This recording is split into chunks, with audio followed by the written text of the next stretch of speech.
Oke, next. Sekuritas. Nah, kita berbicara tentang sekuritas nih sekarang. Sekuritas adalah suatu instrumen yang dinegosiasi, yang dapat dinegosiasi sebuah instrumen ya. Surat berharga kalau saya menjelaskannya seperti itu. Surat berharga eh, yang merepresentasikan suatu klaim keuangan. Bentuknya bisa saham atau utang. Secara sederhana, sekuritas itu surat berharga. Bisa berupa saham, bisa berupa surat utang atau obligasi gitu ya. Pasar sekuritas ini ya yang tadi yang dijual di pasar modal. Nah, di pasar modal ada dua macam bentuk nih, ada pasar perdana, ada pasar sekunder. Pasar perdana atau primer, pasar perdana ini disebut juga, pasar primer. Oke, pasar primer yaitu suatu pasar di mana sekuritas itu diperjualbelikan untuk pertama kalinya atau pada saat misalnya perusahaan pertama kali menjual sahamnya. Jadi gini, pada saat perusahaan itu ngejual saham, ya, ngejual saham, itu mekanismenya adalah dia mengajukan diri ke OJK dan sebagainya, dia memenuhi persyaratan, ke BI dan sebagainya, lalu ditawarkan ke publik melalui agen penjamin emisi atau agen perantara gitu lah. Nah, nanti si masyarakat akan pesan lewat agen itu, gitu, akan pesan. Nah, pada saat dia ngejual, sistemnya itu pesanan. Jadi kayak pre-order. Nah, kayak pre-order udah yang mesen berapa, dia misalnya jual 1 juta lot, gitu 1 juta uh, lembar misalnya gitu ya. Kemudian yang pesan berapa? Misalnya yang pesan adalah 2 juta orang. Nah, berarti biasanya akan dilakukan penjatahan. Misalnya saya pesan 100, teman-teman pesan 200 karena jumlah pesanannya total itu 2 kali lipat dari yang tersedia, maka saya akan mendapatkan 50, teman-teman dapat 100, misalnya kayak gitu. Nah, itu adalah pasar primer. Jadi itu belum ada di bursa. Pasar perdana atau pasar primer itu belum ada di bursa. Belum ada di bursa efek ya. Jadi belinya lewat pesanan. Nah, setelah pasar primer, setelah diterima oleh investor yang mau beli, baru nanti ketika investor itu mau jual beli lagi, misalnya saya nih pegang 50 tadi ya, terus saya mau jual kemudian ke orang lain. Nah, itu jatuhnya di pasar sekunder. Nah, pasar sekunder ini adalah yang ada di bursa. Gitu. Bedanya pasar perdana dengan pasar eh, sekunder. Yang terjadi di pasar sekunder, ya, itu perdagangannya adalah antara investor dengan investor, bukan lagi antara perusahaan yang butuh dana ke investor. Enggak. Kalau perusahaan mau butuh dana, mau menerbitkan untuk pertama kali, misalnya dia butuh uang, butuh utang, maka itu di pasar perdana dulu, pakai sistem pesanan tadi. Nah, kemudian dijual di bursa, itu namanya pasar sekunder, yaitu pasar, ibaratnya kalau kita beli ke pabrik, itu adalah pasar primer. Pabrik itu nggak ngejual selain misalnya ke distributor misalnya gitu ya. Baru kemudian setelah itu, setelah dari pabriknya itu nggak ngejual lagi, nah si distributor ini baru jual beli sama penjual yang lain. Nah, itu pasar sekunder, istilahnya kayak seperti itu. Ini adalah oke. Nah, misalnya pada saat IPO di sini ya perusahaan dan investor tidak bertemu langsung. IPO ini adalah initial public offering atau penawaran saham perdana. Jadi pada saat perusahaan itu mau go public pertama kali. Gitu. Nah, di sana ada pada saat ngejual mereka ada penjamin emisi atau perantaranya gitu. Di sini terjadilah transaksi antara perusahaan dengan investor. Jadi perusahaan akan menerima sejumlah uang hasil penjualan saham perdananya gitu.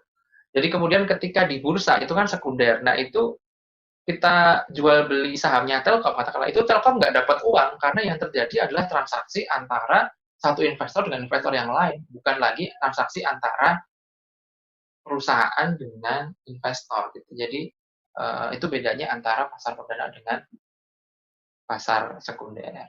Gitu. Nah, ini ya tadi masyarakat yang berminat membeli melakukan pemesanan ke agen. agen penjual. Sama kayak minyak ya, saham itu ada agennya. Jika saham perdana tidak laku dijual, misalnya tadi ya, perusahaan jual 1 juta, yang pesan pre-order itu cuma 500.000 misalnya. Berarti kan yang 500.000 lagi nggak laku. Maka sisanya itu harus dibeli oleh penjamin emisi. Itu tugasnya penjamin emisi. Jadi penjamin emisi atau agen tadi itu diberikan fee atas penjualan. Kalau laku keras, maka dia dapat fee. Tapi kalau nggak laku, maka dia wajib membeli produk yang tidak terserap oleh pasar. Saham yang tidak terserap tadi, maka dia wajib beli. Makanya penjamin emisi ini sangat penting ya. Jadi sebagai agen penjualan juga sebagai konsultan. Karena dia yang bertanggung jawab untuk menjual. Gitu. Nah, penjamin emisi itu akan bernegosiasi dengan perusahaan nih. Misalnya gini, Telkom mau menerbitkan saham baru lagi gitu. Nah, kemudian menunjuk penjamin emisi. Penjamin emisi bilang, kalau kamu mau jual saham lagi, saya berani jualin, tapi kamu tak kasih harga atau kamu jualnya di harga satu lembarnya 1.000 aja gitu. Kalau 1.000 saya jamin kamu laku semua. Karena si penjamin emisi kan harus menjamin nih.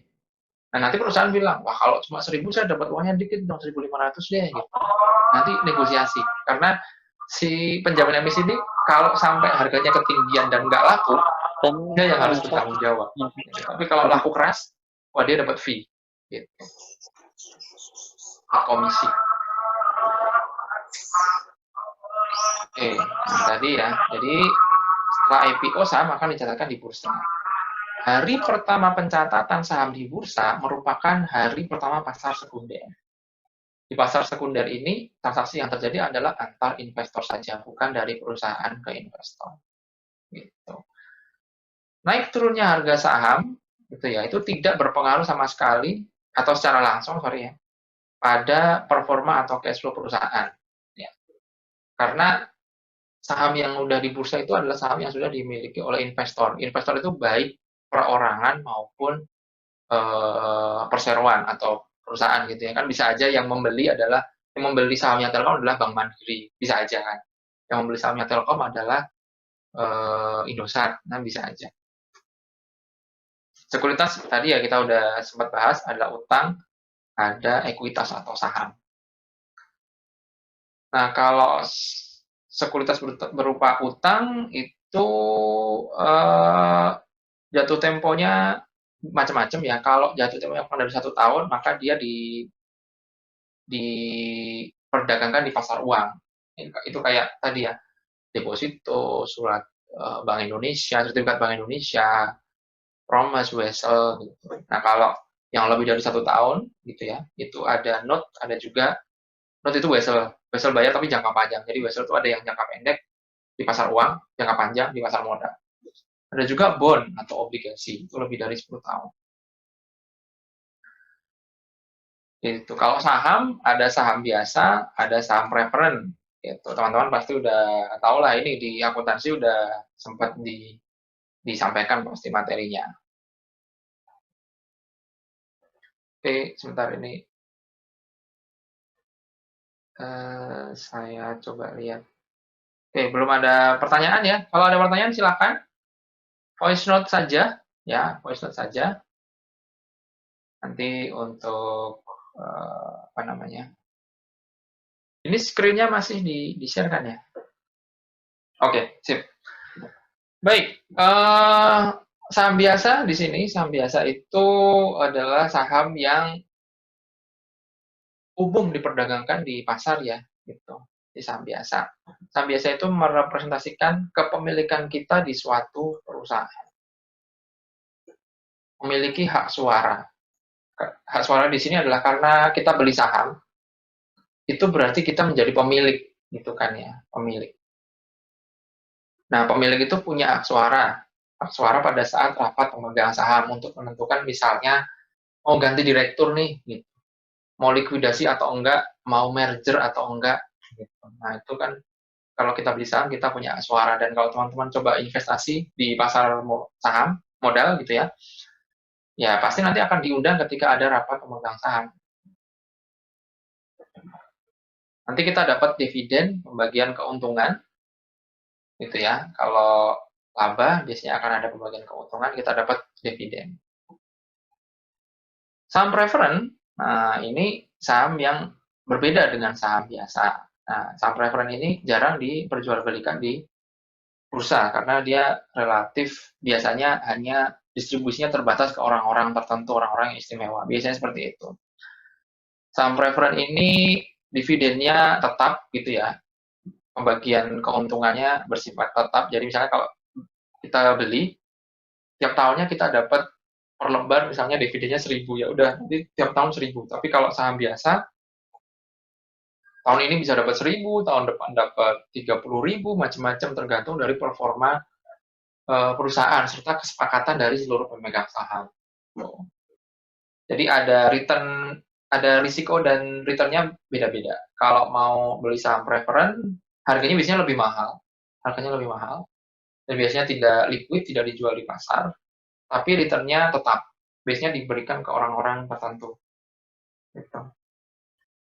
Kalau saham biasa, itu saham yang umum dijual belikan di bursa, dividennya tidak pasti, ya bisa dapat, bisa enggak, bisa dapat kecil, bisa dapat yang gede, dan kemudian apa namanya, kita dapat juga keuntungannya dari margin jual belinya. Misalnya kita beli kemarin di harga satu lotnya, ya, satu lot 100 lembarnya misalnya, satu lotnya misalnya, satu lembarnya misalnya 10.000 ya sekarang harganya udah di 12.000 ya udah kita jual sekarang maka kita untung 2.000 atau pagi tadi beli di harga 11.000 kemudian jam 12 siang udah jadi 11.500 langsung kita jual juga bisa gitu. Oke. Nah, pasar saham ya itu ada dua bentuk gitu ya. Ada yang bursa yang diorganisasi secara fisik memiliki ruangan dan instrumen yang diperdagangkan di tempat-tempat mereka kayak BEI gitu ya. Ada bursa efeknya, ada kantornya, ada sistemnya ya, yang diorganisasi secara diatur dan diawasi gitu ya. Itu namanya bursa yang diorganisasi. Ada juga yang OTC atau over the counter ini, over the counter market. OTC itu tidak terjadi di bursa, jadi dia di luar bursa. Yang bentuk lain adalah over the counter, itu biasanya diperdagangkan oleh beberapa broker atau pedagang efek gitu. Jadi dia menjualnya itu hanya lewat broker, jadi tidak di bursa. Tentu aksesnya ke masyarakat juga terbatas, tentunya begitu ya. Aksesnya juga terbatas karena dia tidak bisa atau tidak memenuhi ketentuan untuk dipasarkan di publik gitu. Biasanya itu perdagangan juga bisa antar perantara atau antar institusi gitu ya, yang secara aturan memang dia lebih longgar ya, tidak kayak yang di bursa gitu ya. Tetapi aksesnya tentu ini terbatas. Biasanya menggunakan jaringan dealer atau broker antar pedagang efek gitu. Jadi lebih tertutup dia. Cuma tetap bisa diperjualbelikan surat-suratnya. Tapi resikonya juga lebih tinggi tentunya bagi yang investor yang mau beli. Karena apa? Karena keterbukaan informasinya tidak seperti yang di bursa gitu. Jadi perlindungan terhadap investornya tentunya lebih lemah dibandingkan yang di bursa. Oke, sekarang karakteristik dari beberapa instrumen keuangan ya dari pasar uang misalnya. Pasar uang itu ya karakteristiknya ya bagi yang butuh uang borrower nah, itu inexpensive karena cepat gitu ya, jadi relatif lebih cepat. Terus kalau bunganya juga lebih rendah gitu ya, karena kan jangka pendek itu utang jangka pendek dengan utang jangka panjang itu pasti lebih tinggi bunganya yang jangka panjang karena risiko ketidakpastian di masa depan itu kan semakin tinggi ya daripada yang periodenya pendek gitu. Dia bisa untuk memenuhi kebutuhan jangka pendek. Kalau investor juga enak nih, gitu, very liquid ya, karena ketika dia beli, kemudian dia butuh jual itu juga cepet, gitu, cepet jual belinya, aman, gitu ya. Kemudian tapi low return ya, karena tadi bunganya kan rendah. Bagi yang butuh duit, bunganya rendah karena jangka waktunya juga singkat. Tentunya bagi investor ini minus ya, karena dia dapatnya juga kecil.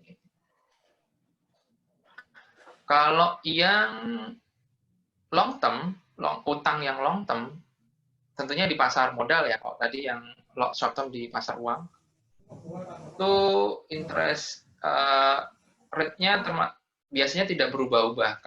Kalau karena berupa obligasi ya, itu kan bunganya itu udah ditetapkan. Jadi kalau kita beli, misalnya obligasi yang jangka waktunya 10 tahun, maka selama 10 tahun itu kita akan dapat bunga dengan jumlah yang tetap. Gitu. Mau keadaan lingkungannya kayak gimana ya, pokoknya kita tetap dapat seperti itu. Dan enaknya juga bagi perusahaan, ya itu teman-teman yang bagi yang udah belajar pajak ya, kalau dia utang, itu kan ada beban bunga. Nah, beban bunga ini kan mengurangi net income, berarti kan penghasilannya berkurang. Berarti kan pajaknya juga akan berkurang. Jadi enaknya gitu. Kalau mau dapat duit ya, menghimpun dana dari masyarakat melalui utang dibandingkan dengan saham. Kalau saham itu pada saat kita ngasih dividen ke nasabah, dividen itu tidak di laporan keuangan tidak muncul sebagai beban. Dia jadi tidak mengurangi income. Misalnya nih, sama-sama ada dua perusahaan ya. Ya, perusahaan A ngeluarin obligasi 100 juta, perusahaan B ngeluarin saham nilainya 100 juta. Sama-sama dapat 100 juta tuh. Sama-sama ya. Yang satu ngeluarin saham, yang satu ngeluarin obligasi. Nah, di tahun itu sama-sama dua perusahaan ini, kalau yang obligasi dia bayar bunga sebesar 10 juta, misalnya gitu ya. Bayar bunga 10 juta. Yang saham, dia bayar dividen 10 juta. Gitu. Bayar dividen 10 juta. Nah, misalnya di tahun itu keuntungan yang A, misalnya ya, A ini dapat net income 50. Tetapi kan dia bayar bunga berapa sih tadi? 10 ya? 10 misalnya. Maka net income totalnya cuma tinggal 40. Berarti pajaknya adalah, kalau pajaknya adalah 25%, berarti 20% kali 40. Maka pajaknya tinggal 10 kan. Tapi yang satu, yang tadi, yang ngeluarin saham, ketika dia bayar dividen sebesar 10, dividen ini nggak masuk sebagai beban, maka net income-nya tetap 50. Pajaknya 25% kali 50, jadi lebih gede. Nah, itu salah satu keuntungan kalau kita butuh dananya pakai instrumen utang. Pajaknya jadi lebih kecil. Gitu. Nah, kalau bagi investor, enaknya adalah keuntungannya ya, yang kenapa dia pilih ini itu, pilih yang obligasi jangka panjang itu relatif stabil karena bunganya itu tetap gitu. Jadi tidak, risikonya kecil gitu. Risikonya kecil, less risky than common stock. Gitu. Dia lebih cenderung menghasilkan return yang lebih tinggi dibandingkan yang utang jangka pendek. Ya. Seperti itu kira-kira. Kemudian preferred stock. Nah, preferred stock itu sebenarnya lebih ke, kalau investor biasanya lebih enaknya itu adalah apa ya? Dia itu tetap dapat returnnya itu tetap gitu, sama kayak obligasi, mirip. Dan kalau bagi yang perusahaan penerbitnya atau issuer-nya, nah itu issuer ini ya, bukan issuer. itu nggak enaknya adalah walaupun dia rugi tetap harus bayar dividen, sama kayak obligasi, dan dividennya itu tidak tax deductible, tidak mengurangi pajak. Nah, kalau common stock itu bagi yang perusahaan penerbit itu ya, itu enaknya adalah dia tidak harus membayar dividen tiap tahun, nggak ada kewajiban. Kalau dia nerbitin obligasi kan tiap tahun, tiap beberapa periode yang ditentukan itu kan dia harus bayar bunga. Kalaupun dia rugi di tahun itu, ya tetap bayar bunga. Tapi kalau kita pakai saham, rugi tahun ini ya nggak usah bagi dividen, nggak masalah. Enaknya bagi issuer tuh kayak itu. Bagi investor ini biasanya return-nya tinggi gitu ya dibandingkan dengan kalau kita beli obligasi itu tetap risikonya kecil, tapi yang didapatkan juga kecil. Tapi kalau saham bisa gede banget, tapi bisa juga rugi gitu. Ya, high risk high return lah intinya gitu. Cuma dia saham itu juga liquid, bisa kalau butuh uang ya udah jual aja di pasar modal, nggak masalah. Oke, kita ke materi terakhir ya, yaitu pasar keuangan dan krisis keuangan. Saya akan menjelaskan mengenai krisis tahun 2007-2008 yang sempat menyerang Amerika dan cukup berimbas juga ke Indonesia waktu itu. Tapi krisisnya karena hanya krisisnya itu ada di Amerika gitu ya. Meskipun menyebar secara global, tetapi Indonesia termasuk ya waktu itu menterinya Mas Sri Mulyani masih mampu melakukan strategi-strategi yang akhirnya dampaknya tidak terlalu besar di Indonesia. Dan ini di Amerika. Saya nggak tahu apakah cerita tahun 2020 ini akan menjadi the next chapter of this book gitu ya. Mungkin krisis corona, saya nggak tahu, semoga aja nggak berkepanjangan, karena krisis yang sekarang ini justru malah yang paling menakutkan. Kenapa menakutkan? Karena belum bisa diprediksi. Ini kita mau gimana? Sampai kapan? Obatnya apa? Ini belum bisa. Sampai kapan mau begini gitu. Tapi kalau krisis-krisis keuangan yang karena misalnya kayak yang akan saya jelaskan ini udah bisa ketika kejadian terus udah bisa langkah-langkah yang harus dilakukan apa dan kira-kira berapa lama kita bisa pulih itu udah bisa diprediksi gitu. Kalau yang ini agak susah. Oke, di 2007 itu ada namanya 2007-2008 ada krisis di Amerika Serikat gitu ya. Namanya subprime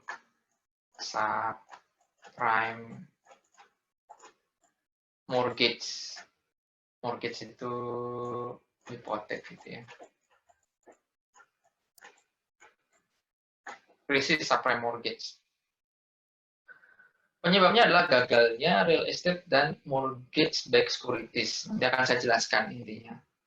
Dampaknya banyak perusahaan keuangan ya waktu itu, karena ini dipicu oleh bisnis di keuangan yang kurang hati-hati, akhirnya timbul krisis. Banyak yang bunuh diri, banyak yang bangkrut, dan lain sebagainya. Akhirnya pemerintah memberikan dana talangan bailout pada beberapa institusi. Pengangguran meningkat tajam, ya, pasar tersendat, gitu ya. Pokoknya semua institusi keuangan, terutama di Amerika, kena.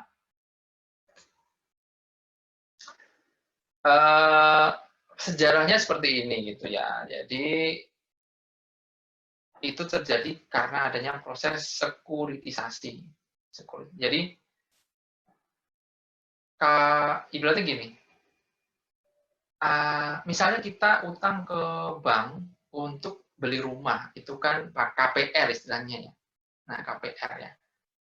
KPR kan masyarakat atau kita utang ke bank, mau beli rumah.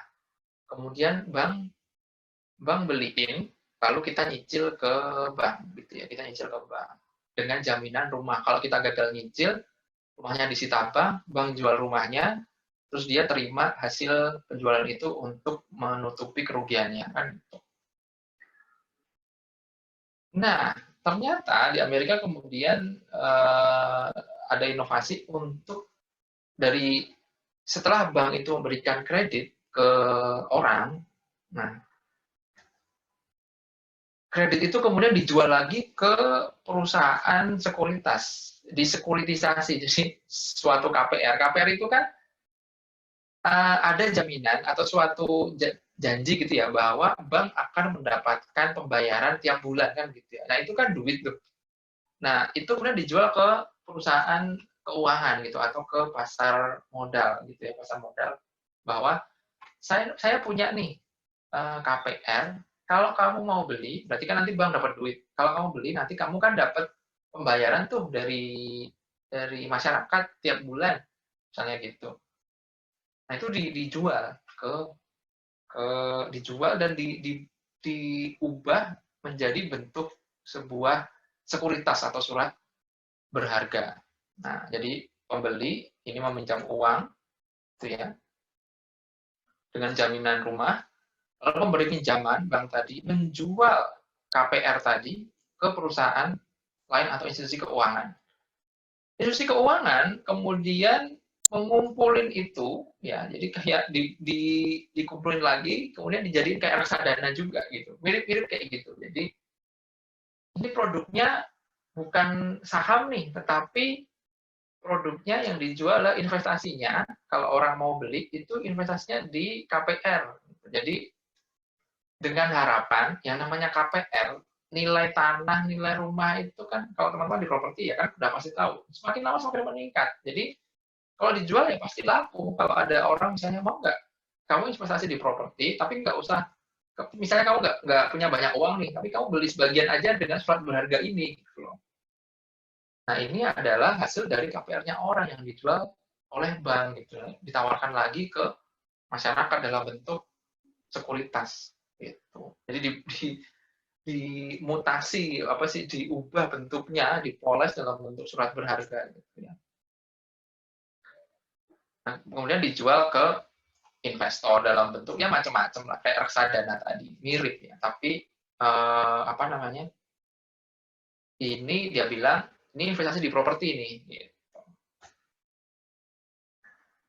Pihak pemberi pinjaman KPR atau bank waktu itu merasa mudah mendapatkan kembali uangnya dengan cepat dan tidak ada kekhawatiran tentang pelunasan dari debitur KPR. Jadi kan gini, bank sekarang ternyata kalau kalau konvensional ya itu kan bukan jual, ngasih kredit ke debitur.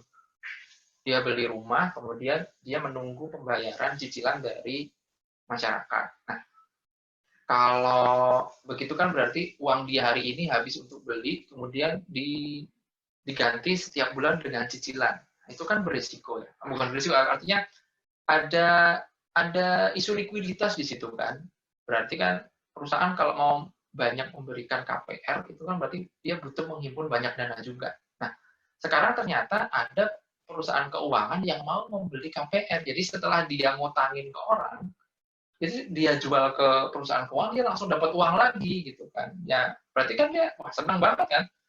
Dia ngutangin langsung dapat uang lagi gitu kan. Nanti dia ngutangin lagi dan lain sebagainya dengan margin tertentu gitu. Saking kesenangannya membuat bank kemudian berlomba-lomba mencari debitur untuk ya tadi ngutangin terus dijual, ngutangin jual supaya dapat untung cepat hingga tidak secara cermat menyaring para pemohon pinjaman. Awalnya itu KPR itu di Amerika itu dikhususkan bagi orang-orang yang memang mampu ya. Golongan itu dinamakan sebagai kelas prime. Ya, ini bukan Autobot ini ya. Kelas prime. Kelas orang kaya istilahnya, orang mampu lah. Kalau dikasih KPR dia pasti bisa gitu. Nah, semakin lama karena ini karena apa ya? Bank itu kan semakin mudah mendapatkan uang, berarti kan dia semakin gencar, artinya mendapat uang itu maksudnya gini, setelah dia ngutangin, dia jual lagi, berarti kan uang dia kembali lagi. berarti dia akan mengincar mangsa yang lain lagi kan, orang-orang kaya yang mau KPR kan gitu. Setelah itu kan itu tidak hanya satu bank ya, semua bank seperti itu. Akhirnya apa? Orang-orang kayanya itu udah dalam tanda kutip habis. Habisnya itu maksudnya udah ngambil KPR semua gitu loh. Nah terus banknya ini jadi mikir, wah kalau orang-orang kaya udah ambil KPR semua, saya nggak bisa bisnis kayak gini lagi. Maksudnya nggak bisa dapat kenikmatan memberikan KPR dan bisa menjual dengan cara cepat lagi. Akhirnya mulai berpikir untuk memberikan kredit pada masyarakat dengan kemampuan finansial di bawah kelas prime, namanya subprime, subprime. Jadi dari orang kaya menjadi orang yang agak-agak kaya gitu, atau ya menengah lah gitulah. Tapi sebenarnya nggak kaya amat. Intinya kayak gitu. Nah, namanya juga orang yang nggak terlalu kaya gitu ya. Artinya kan dia punya risiko. Jadi bank-bank itu kayak mulai longgar gitu. Ya udahlah ini gajinya segini tapi bisa kali gitu. Biasanya misalnya gini, minimal pendapatan dia harus katakanlah untuk mengambil KPR itu 20 juta sebulan. Tapi sekarang dia mau terima dengan pendapatan 10 juta, 12 juta itu mau-mau aja. Nah, itulah awal mula bencana. Urutan kejadiannya adalah waktu itu karena semakin banyak orang ambil KPR, kreditnya semakin ekonominya semakin jalan dan sebagainya, akhirnya terjadi inflasi, bunga naik. Ketika bunga naik, bunga pinjaman naik, gitu ya. Bunga pinjaman naik, nah kelas subprime ini mulai menggap-menggap. Nah, gitu. Nggak mampu lagi melunasi kredit. Padahal dari yang subprime ini tadi juga dijual juga ininya, apa namanya, KPR-nya itu dalam bentuk sekuritas.